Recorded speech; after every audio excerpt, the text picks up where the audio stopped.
Welcome to another episode of the Trailblazers Experience podcast, where we aim to share candid conversations with women about their career journeys and lessons learned to date.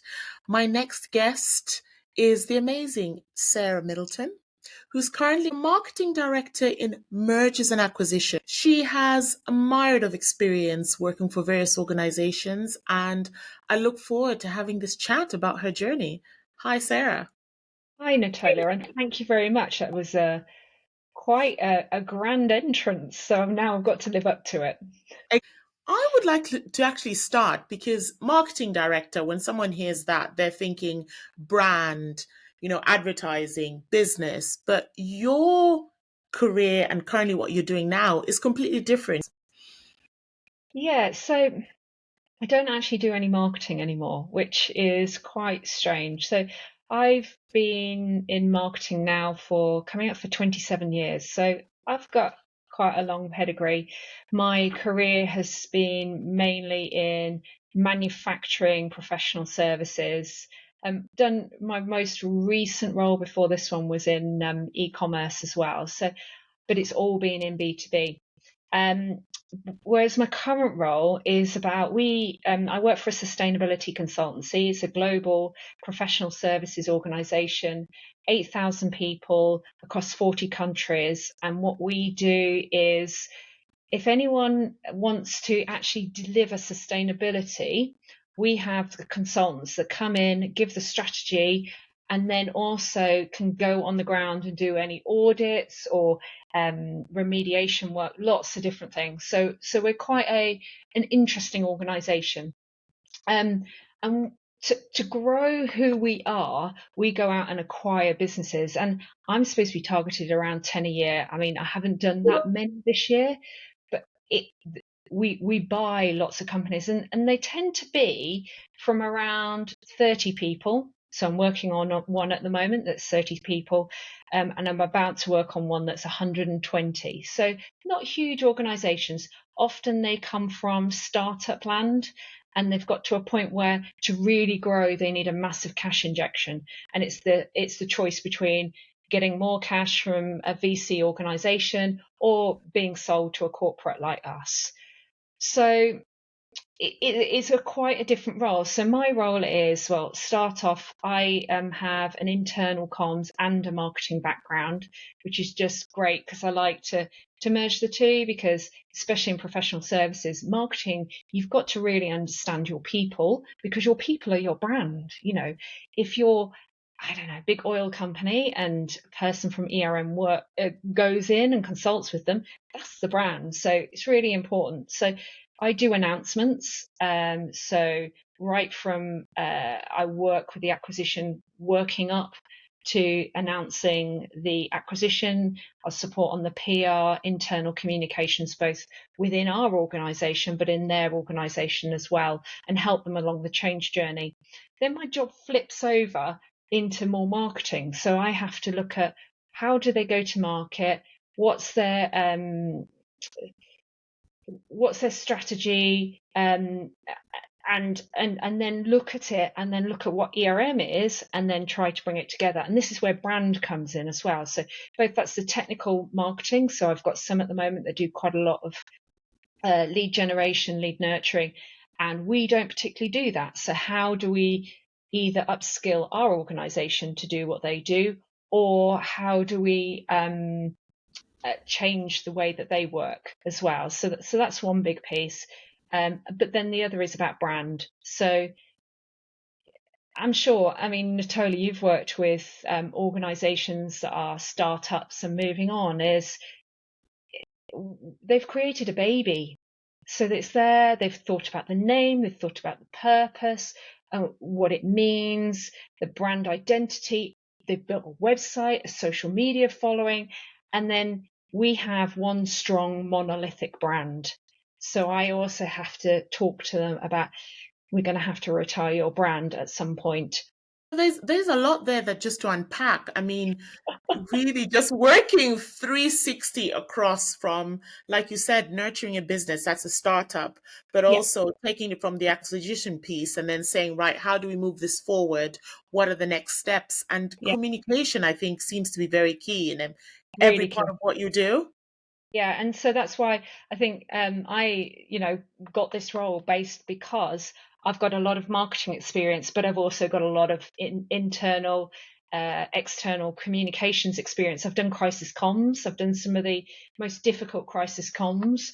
So it does help you have difficult conversations to get to where you need to be. But yeah, it's retiring a brand that a startup has created is really hard. And I remember last year having a conversation with someone. It's like, so my brand's going to be gone from the world, and I'm like, yeah, unfortunately it is. But then look at the growth that you've had as being part of our business, because what we offer acquisitions is our route to market and our clients. So our account managers, account directors, we work with all of the largest organizations in the world, and you mentioned a name and we probably work with them. So we get them access to that. And I've got one tech startup that we acquired last year, and they were getting lots of small contracts, and we're just starting to win some really significant contracts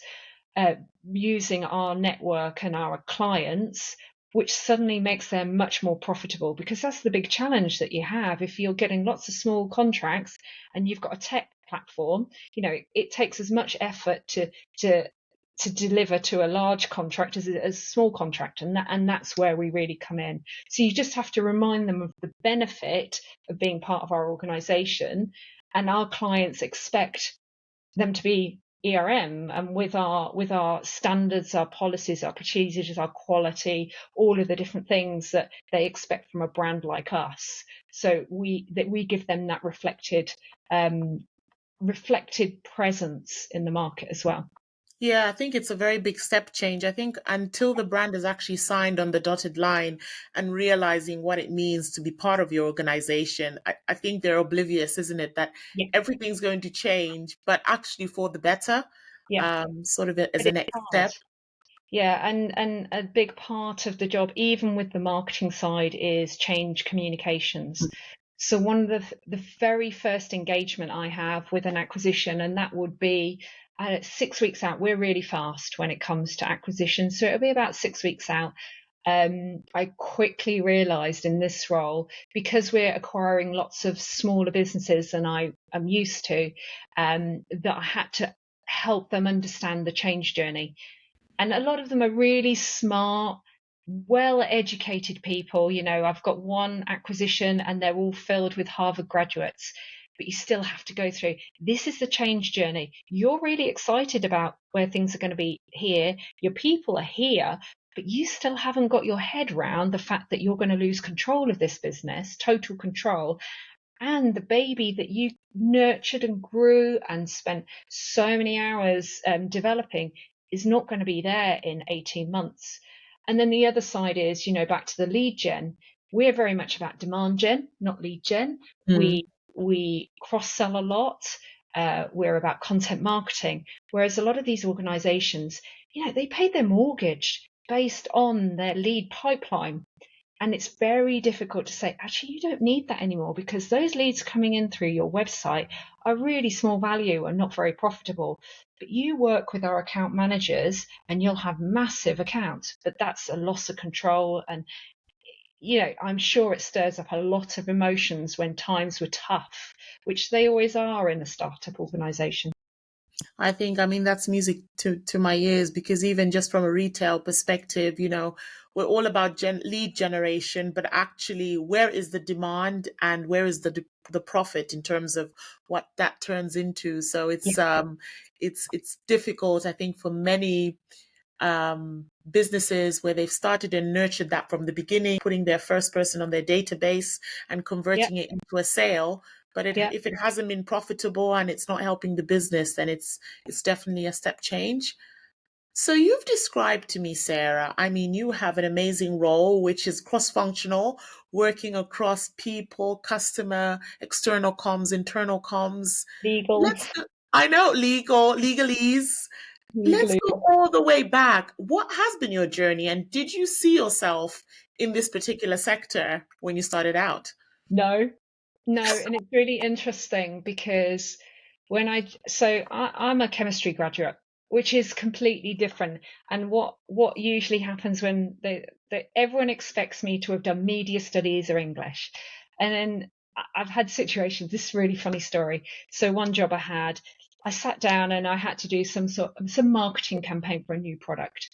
And this engineer stood up and said, right, I'm going to explain galvanization to you, right? And he went into all this detail and it's like, did you understand that? And I went, yeah, I've got a degree in chemistry. And he went, oh, okay. So that's one of the challenges that I've had through my career. And that's probably, a woman, science, but moved into communication. So yeah, I'm a chemistry graduate. I spent a year working for BP, exploration, looking at in a lab, looking at how we can enhance oil recovery, which is quite an interesting place to be. But that was back in the 90s, very different time. But that was really informative to me because I decided that I was not right in the lab. I was quite clumsy and accident prone, which is never a good thing That's when not a you're good thing, yes. I know. So it wasn't the right thing for me, but I absolutely love science and I love manufacturing. I love B2B. That's where I want to be. I have no interest in FMCG. It's where I want to be because the science really interests me. Now, you asked me a chemistry question. I'll probably struggle to answer it, but I still have the training and the thought processes to be able to understand what they're talking about. So let's get back to your original question. It's really interesting you say about that because I come from, I don't know, I would call a normal background. My parents didn't go to university. I went through, you know, state school system, fairly standard from my point of view, education. I didn't know companies like ERM existed. So consultancies.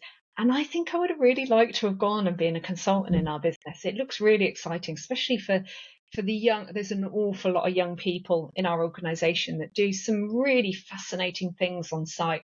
So I think I would have actually liked to do that. But yeah, I took a decision. I got on when they used to have graduate milk rounds. I went on the commercial graduate milk round for a company called BOC Gases, who massive. They got taken over.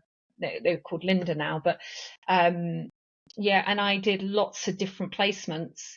And the bit that I really loved was marketing. I did some fantastic marketing then, like in the old days of doing direct marketing, and getting that box of samples and opening it up and getting the smell. So that's where I really cut my teeth from a brand and marketing point of view. Um, so yeah, no, I didn't expect to be where I am today, but I'm Yeah, glad but it where I am. Yeah, and it's interesting what you've said where you went to university and you started working for BP and then you made a step change. There was a decision, isn't it? Decision Yeah, tree as we call it, where you said, yeah, well, I can keep on going in this direction, being the clumsy one in the lab. And you sort of yeah, went in that direction as well. Interesting what you said about consultancies because um even now working for the businesses that I work for, hearing how people have come into management consultants, yeah, private equity, and just seeing that journey. I wasn't told about that growing up. It was either mm, you're a doctor, you're yeah, an engineer, or you're an accountant. But to actually see that there's so many other directions you can take, and sustainability as well as a sector. I mean, with all the laws that are being passed and the climate change and all the initiatives that are going yeah, on, there's so many roles that are going to be created through that as yeah. well. And the business I'm in's been around since 1971, so older than me, thankfully.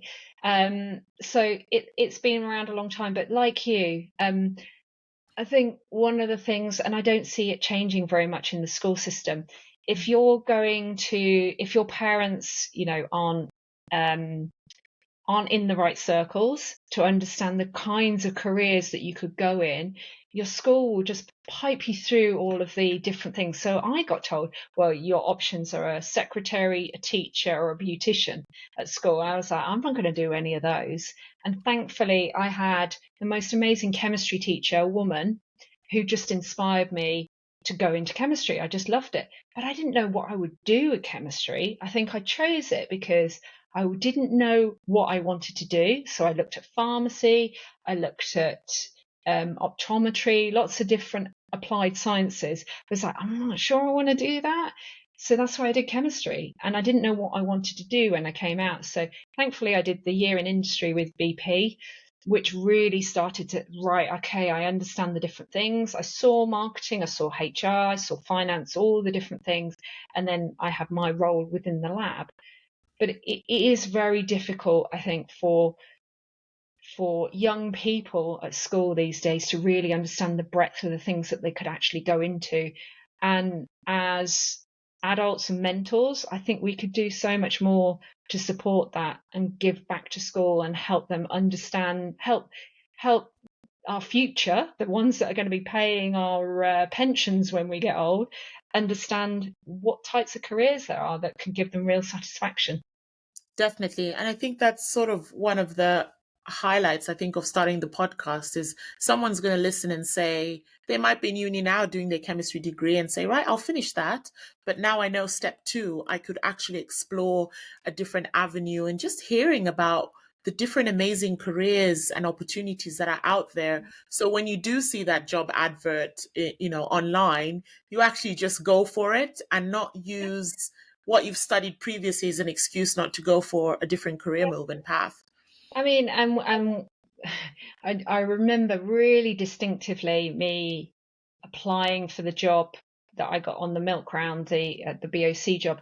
So my year in industry was my third year at university. I was really clear I wanted to do a year in industry because I didn't know what I wanted to do, and I'm quite a pragmatic, practical person. So I like to experience things before I make a decision. So that was really great. I came back to my final year really focused on, I don't want to do a PhD. I don't want to stay in academia. I want to get out there, earn some money and get into business. That was my focus. And it was funny because in my final year, I was put in with a group of year threes who'd done a straight degree, and they kept asking me, why are you applying for all these jobs? Why are you going to all these milk round meetings? And it's like, because I need to get a job now, because then I'll start and this was pre-Christmas, this was like October, to start the job in September next year. You don't need to think about that until after graduation. I remember Christmas Eve, I filled out something like 10 application forms for graduate milk rounds on Christmas Eve. All my friends I know were out drinking and doing other things, but that was my focus because I wanted to assure my future, which was amazing because when I went into my finals, I already had a job and I had an unconditional offer of a job. So that took all the pressure off getting all of those grades. I knew in September I would be starting my new life. And that new Yeah. life was amazing because it was, I think I did 5 different jobs in different areas in that time. So Yeah. And I think probably do you think it's also your upbringing as well, where you were just forward planning? You just wanted to forward plan to have some stability for yourself? yeah, I did. I mean, I'm coming up for a big birthday this year, and I've never been out of work, so that's part of me.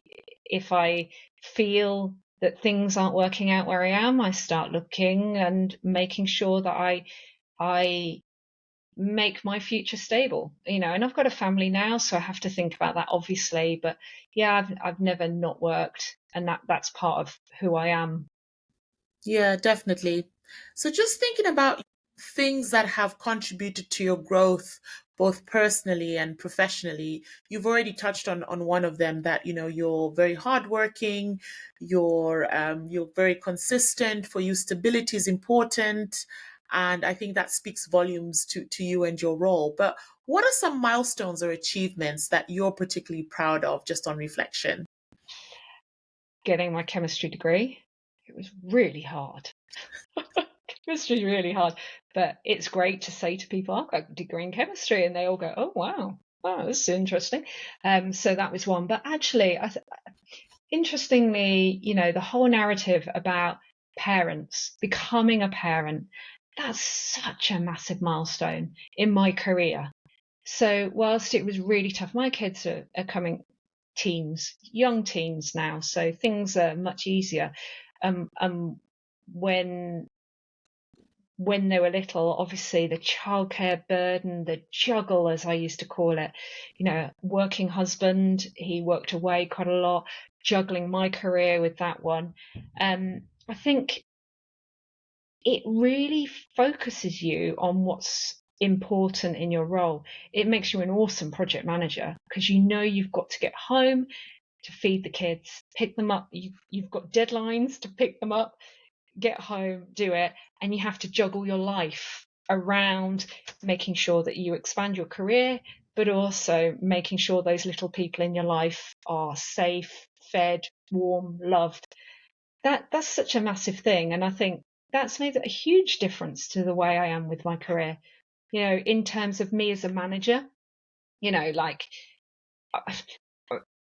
I met with someone the other day, and it's interesting about me as a manager. It's like remembering that the people that work for you are adults, so that's about adult relationships. And because you know what a parent-child relationship's like, because you've got children at home, and you know that like being dictatorial, micromanagement never works on a child, is certainly not going to work on an adult. So there's lots of things that you can learn from being a parent into the place of work as well. And also, I think the other thing, before children, I was hugely ambitious, and I think actually with the children, it brings the human side into you, and you start to soften your way because you see that if you're really hard on a kid, they scream and shout, no different to an adult really. So yeah, that's a massive milestone for me as well. Other milestones that I can really think about, I think the other end actually of child rearing is when things start getting much easier, and that started for me in the last year.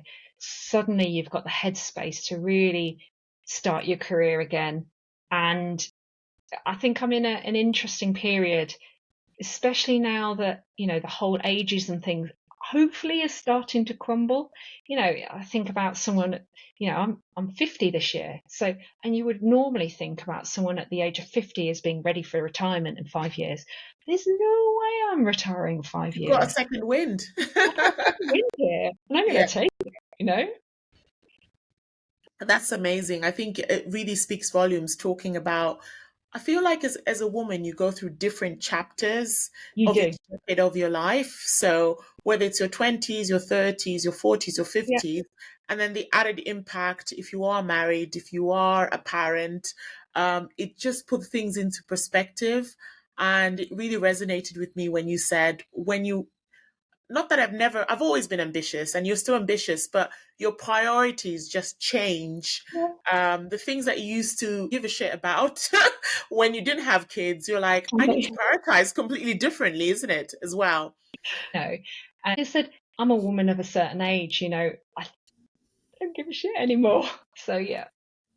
I think the older you get, or there's a certain age where before you had fear of missing out, but then now you have the joy of missing out. No anymore. No FOMO. Yeah, and that's an interesting aspect, I think, of your role is once an acquisition is complete, then you're moving on to the next one. So, Yeah. there's that norming and storming, people trying to, assert themselves in that situation. Once they've gotten over that, now you can get down to business and go through with your project Yeah. plan and do what you need to do. Yeah. But the thing is, you have to do it back to the compassion.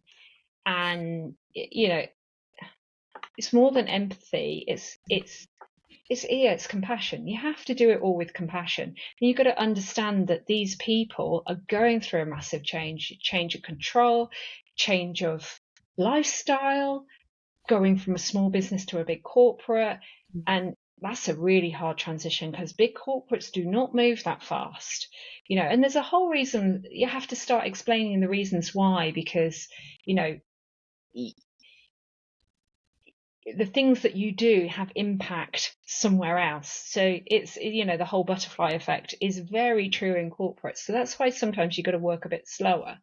But I think with the working the slower, you get much bigger impact. And that's quite a big mindset change. So you've got to understand that it's really difficult.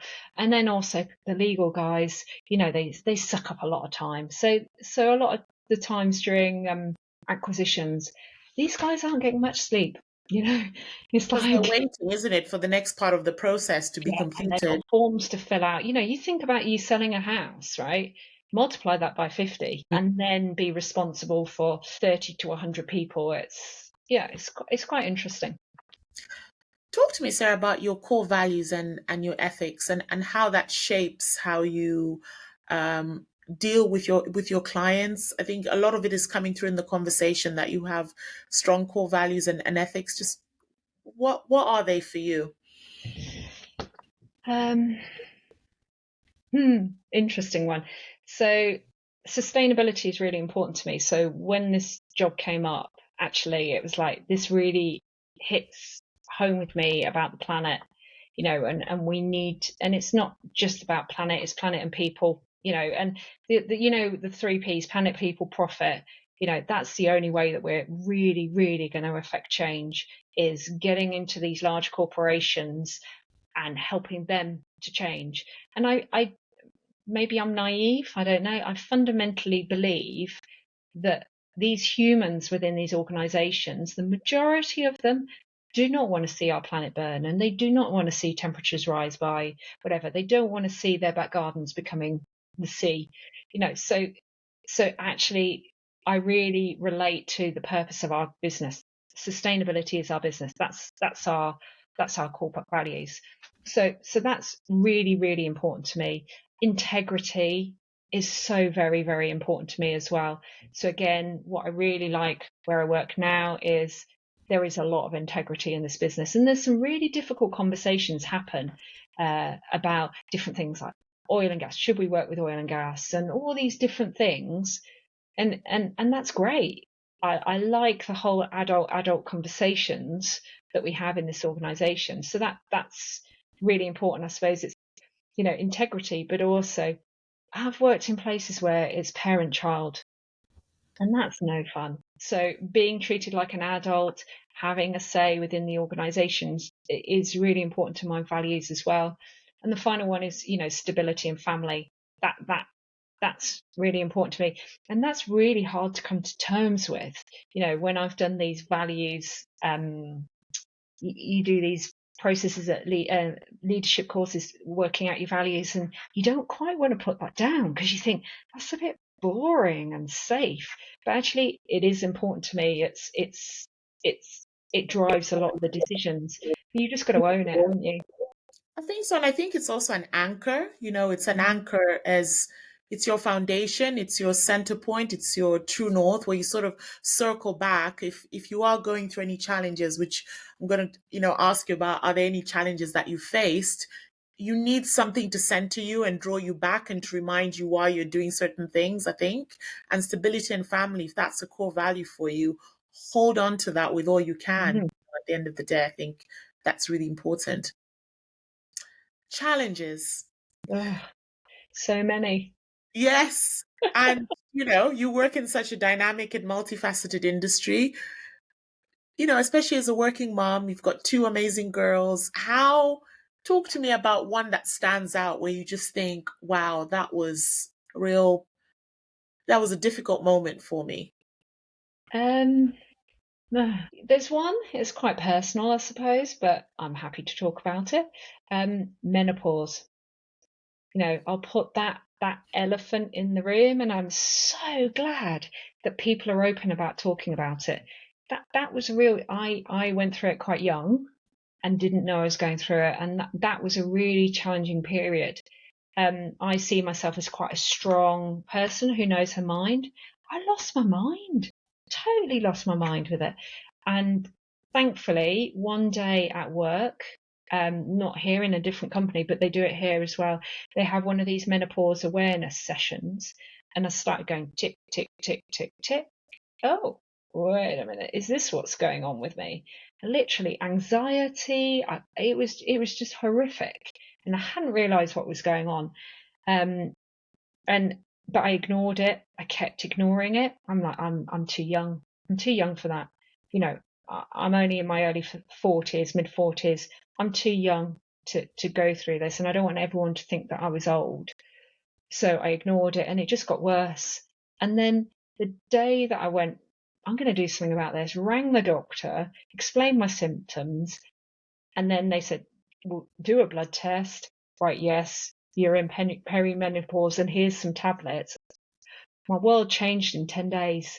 And I just think now, and I hope any women that listen to that, is if you think that this is going on with you, you're having anxiety attacks, you think you're depressed, all of these different things, go and see the doctor, because it's fixed in as little as starts being fixed within 10 days. And it changes your life, and you think, why did I have all those years of doubting myself, and then suddenly it's just a hormone imbalance. So I would say that was a really, really big challenge in my life.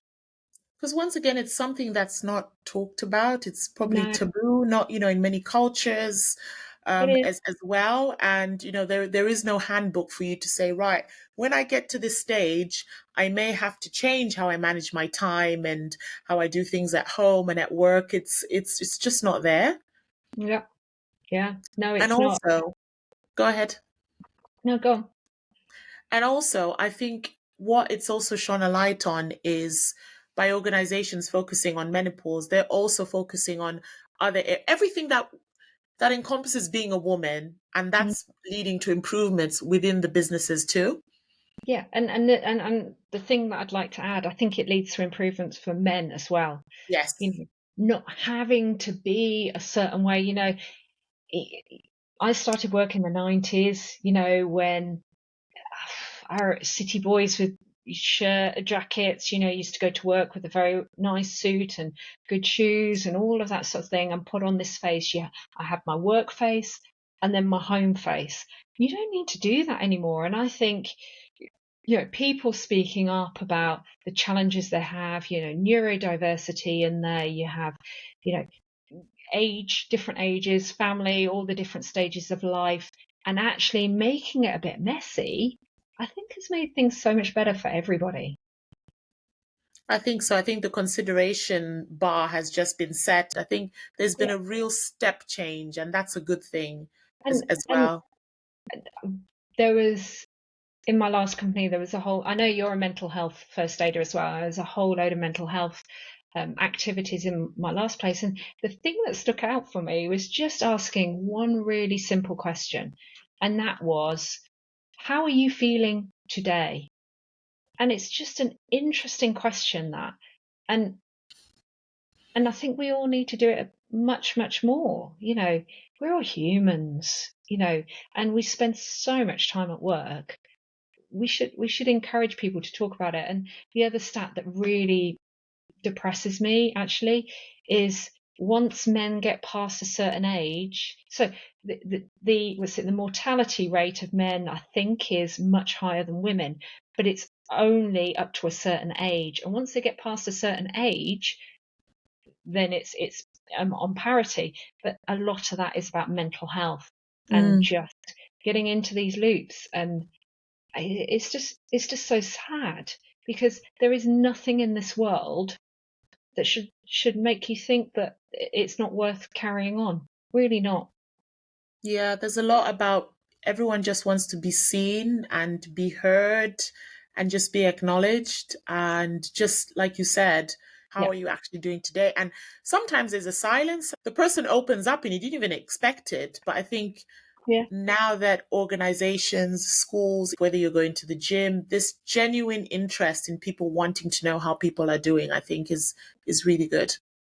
yeah, definitely, definitely. We're going full circle. I mean, you have such a wealth of experience and some valuable lessons probably that you've learned along the way. How do you balance, work, or what they call work-life balance? What does that mean to you, I Sarah? don't like that. I don't like that term. I'll put that one out there. I actually don't like that term. Um, I don't know if you have ever followed Squiggly Careers. There's a No. podcast, it's brilliant. You need to listen to it. So Helen and Sarah run that, and they talk about work-life fit. Mm. So it's not about a balance; it's how you fit it together. And that is actually, I should have probably put that in one of my values. That's really, really important to me. Back to, the family. I want to make sure that I see my girls grow up and be part of their lives and grow, guide them. So it's almost like they can climb on my shoulders and do Hmm. even better than I did. So that's really important. And that's about me being with them. Um, so yeah, it's work life fit. I'm really lucky. Before lockdown, I had a job that was quite local, which was brilliant. So I went to the office and that wasn't a problem. Before that, I had a job where I had a really long commute and that was horrific. I never saw my kids when I wasn't tired. I used to leave the house before they got up. My husband used to take them to nursery. I used to come home and pick them up and I would just be like a zombie. And that was just horrible. And during lockdown, I really didn't like working from home. And then I got to a point where I started to actually see the benefits of it. I got this job and I'm a fully remote person. I do go to an office because I go mad if I'm here all the time, but it just enables me to do what are very strange hours because I've got a global role. So, I work in different time zones all the time. Um, so I might be up really early, up really late. But during the day, I can go and spend some time with the kids or pick them up or do lots of different things. So that's really important to me. So it kind of blends in, and comes together. Sometimes it goes wrong, but not usually. And I've got a really amazing husband who's also works from home, and we somehow muddle through together. Yeah. But also, what you've just mentioned about the different roles that you've had, one where you had to commute, one where Yeah, you're closer to home. But even now, although you're remote, you've acknowledged that you're working remotely, but you have to work with different time zones. There's yeah, always, a give and take with yeah, there is.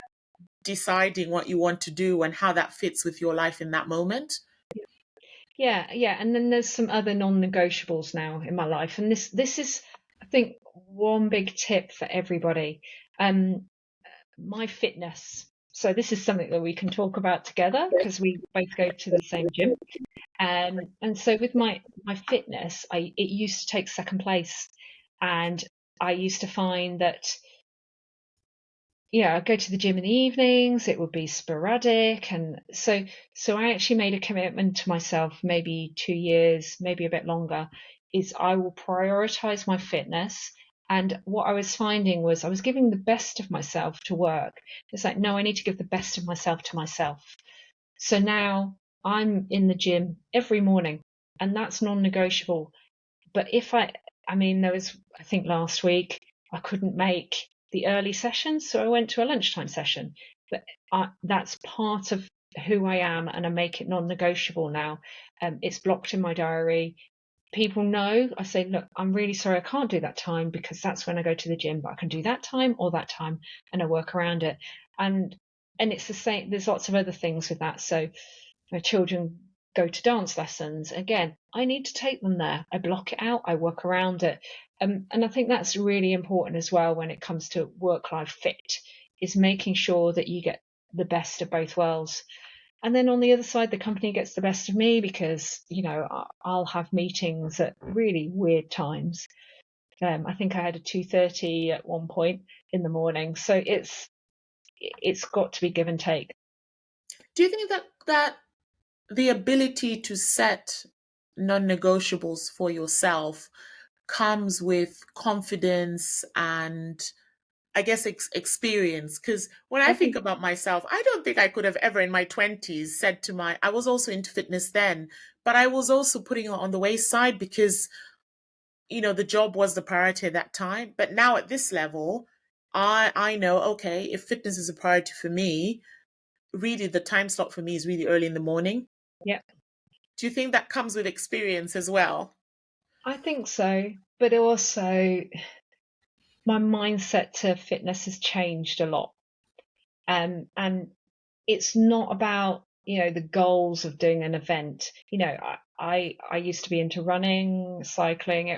The goal was I wanted to do a half marathon, or I wanted to do a race. That's not my goal anymore. My goal is very much about, I want to be living the best life I can for as long as I can. And so it's really important that I make myself fit and strong for that, because, you know, I've seen what happens when someone doesn't look after their body, and it's not very nice. And I don't want to be like that when I'm old. So that makes it such a priority, because that what you're doing now, it's like putting money in a pension, isn't it? It's like, what you're doing now is going to make your life so much better in the future. Now, you might say, well, you could die tomorrow. Well, yeah, I could die tomorrow, but I might live for another 40, 50 years.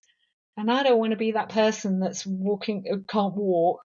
I want to be living it, as much as I can. So that's the important thing in my goal, with keeping my fitness and making it non-negotiable. Yeah, I mean, that's really a nugget right there. Is just, even if, it's an exercise every woman can do, is just to sit down and actually say, what are I always work in threes, your three non-negotiables, and Yeah, then what are realistic ones you can implement now. Even if you just yeah, focus on one, that's yeah. already a start in the right direction as well. Yeah, and it's not putting yourself under too much pressure. So when I started out, it was, I just turn up, and if I don't like it, I go home. But the important thing is to turn up and then give it a go. And then every time you get there, you're going, well, I've got up now. I may as well give it my best. And then it's about consistency, and keeping on. And then one day you can suddenly go, wow, I can do that now. How did that happen?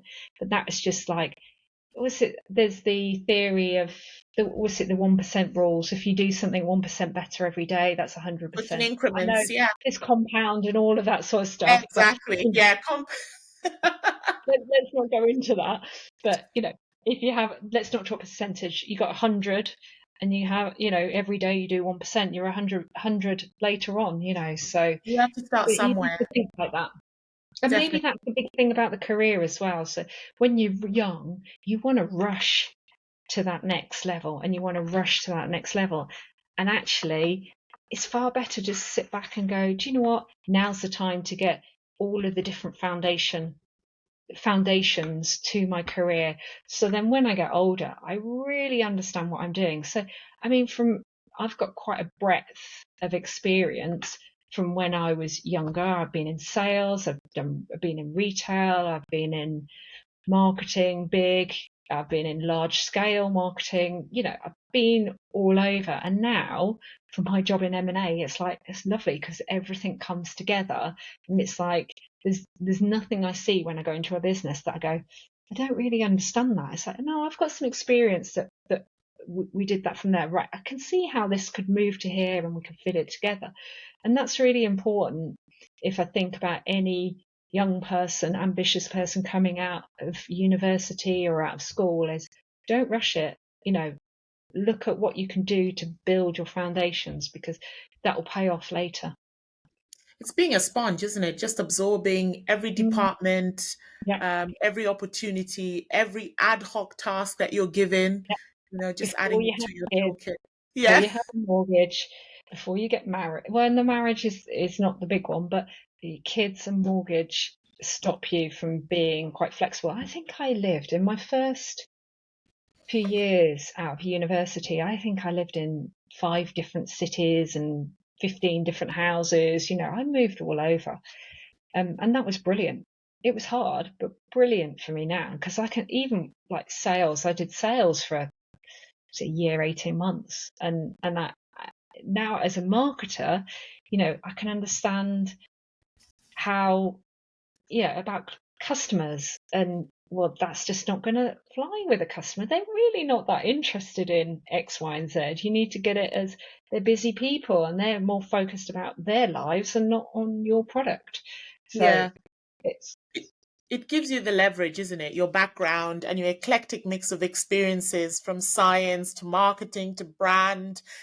you're just able to throw it all in the pot and just, I think, have a different perspective, being able to empathize. You talked about empathy, I think is a Yeah. very big thing as well. Let's talk about networking and mentorship. And has that played a crucial role in your career advancement Hmm. or not? Probably. Yeah, probably. Mm, Um, I usually I I meet lots of people. Actually, yeah. I mean, it's so especially if I talk about my role now, it's really important. So I think I mean coming to this job, I did not know anybody in the company. That was the first time that had happened to me for many years. So that was quite strange, and I got in without networking. Although I got quite, I'd say, friendly to the recruitment consultant who really helped me get into this job. So that was really important. So if you take one side for career success in your role, getting to know people really quickly is really important. But that's how you come into an organization. So it's mm, interesting, you have the first 90 days thing, and everyone thinks that they've got to, burn the world up in the first 90 days. And I look at it slightly differently. It's like you've got to build those relationships in the first 90 days so you can achieve what you see you need to achieve from 90 days.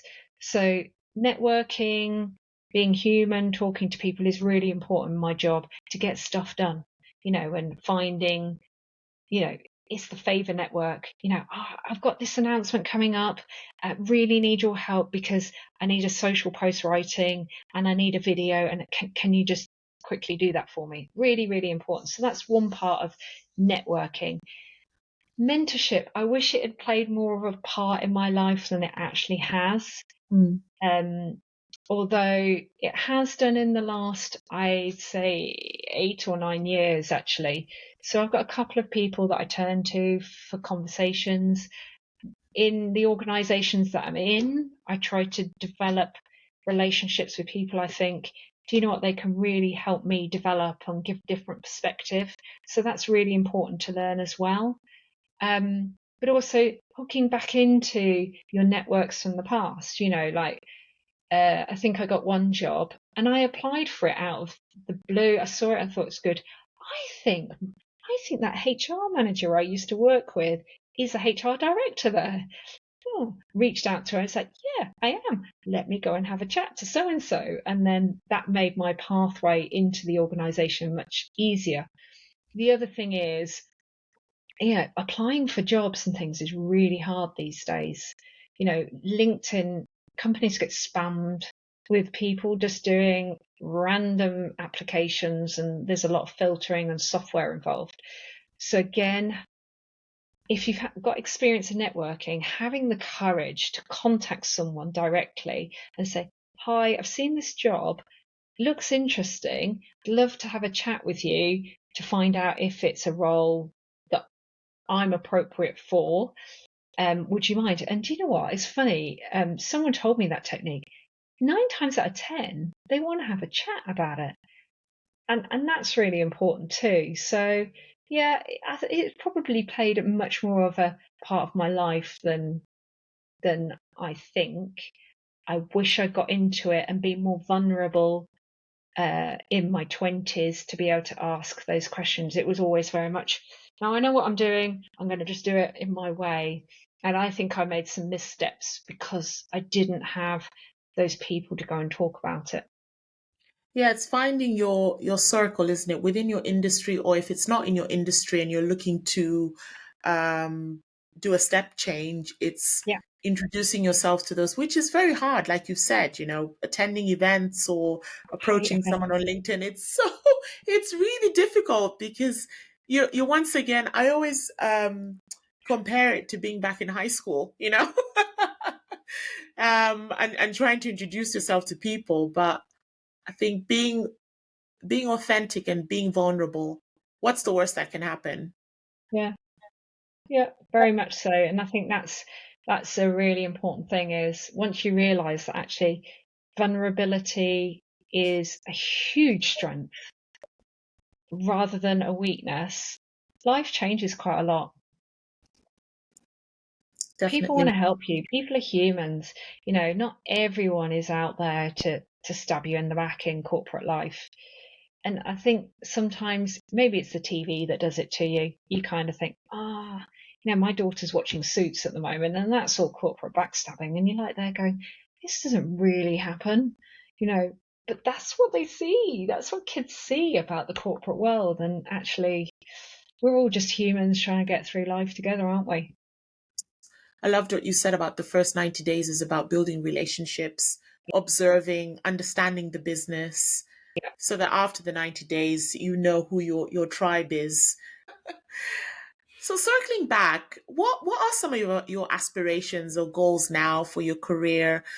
You're already making a massive impact in marketing, brand strategy, comms, working with different businesses, transitioning businesses from one way of working to another. What's next for you? Well, interestingly, really, I mean, I'm coming up for a milestone year, which makes you really think about what's next. And also in terms of the transition from being a full-on parent to a parent of teens is suddenly you've got time. It's weird. Yeah, they don't need you as much, do they? Kids, what am I going to do now? I'm bored. So, that's a big thing. But I'm young enough to really enjoy it as well. So from a career perspective, it's really starting to think about what can I do in my 50s to lead me into to 60s. Mm. And I have said for quite a while now I don't actually want to retire, but I don't want to be working full time. So how can I get from here to doing something where it's part-time work or voluntary work if need be, or it's um, non-exec roles. What is that future going to be? So that's the piece that I need to focus on now, is working right. Where do I go in the next few years? But that's a way off yet. So it's about building that experience to go right. How can I become an inspirational mentor to other people or businesses? So that's my focus now, is to really start thinking about how I can do that. And it's an exciting phase, isn't it? I think you have a Yeah. very high self-awareness and have always had a forward view about things. So it's just the next chapter, isn't it, really? It is the next chapter, and you've always got to think about it in chapters. Back to what you said earlier, and it was funny. I was talking to someone, might have been my mum actually, about women are really lucky in that their lives are in lots of chapters, and each chapter you've got to reinvent yourself. So you go into the world of work. When I was young, anyway, you go into the world of work and suddenly you have to be almost half man, because that's what the world of work expected in those days. So that was one chapter. Then you get into another chapter where you have children. So suddenly it's just like it. I remember trying to be this work person and this parent, and it was hard. It'd be like I'd see my kids and I'd be like work person. It's like then I'd have to go to and that doesn't work. So you have to reinvent yourself. You go on mat leave. Actually, mat leave was the first one. It was like suddenly, what do I do with my time? And you're just running around changing nappies. So that's a reinvention. You go back to work and juggle. So we have lots of chapters in life, and I think a lot of women are really good at readjusting their lives to the new chapters. And I think that's where we're really lucky, rather than sitting there and getting stuck and moaning about the world, but actually going, do you know what? Let's go out and do something different. And also acknowledging that it's okay. It's It's actually okay. I was talking to a young lady the other day who's got two amazing children. She's juggling a lot of things, and yeah, I just had to remind her, you're not going to be 100% every no, day, and that's no, I okay. know. Yeah. No, I know. Yeah. Like if you take when you're in, early work, you're probably out a lot of nights, not getting a lot of sleep. You're not going to work 100%. Then when your children, children up all night, you're not going to be 100%. Your children get older, you worry about them when they're not coming home at a certain time. You're not going to be 100%. Then your parents might be getting sick as well. So you're not going to be 100%. No one is not many people are 100% all the time. And as soon as you realize that, it's liberating. Definitely, definitely. Sarah, we've had a really great conversation, and we're now into Trailblazer Takeaways. If there were 3 tips that you'd love to share, having shared your story, which has been very interesting, what would they be? Jump into every opportunity that comes your way. One of my friends has got this saying, why say no when I can say yes? Obviously, don't be reckless, but if you see an opportunity, Tim Ferriss has this thing called a fear planner, and looking ahead and going, right, so if I do this, what could go wrong in the future and how can I mitigate it? So really take those opportunities, even if it's not on the career path or the life path that you expected, because those unexpected opportunities are often absolute gems, and teach you things that you would never have learned anyway. So that would be one. Next one. I had another one in my head and it's just popped out.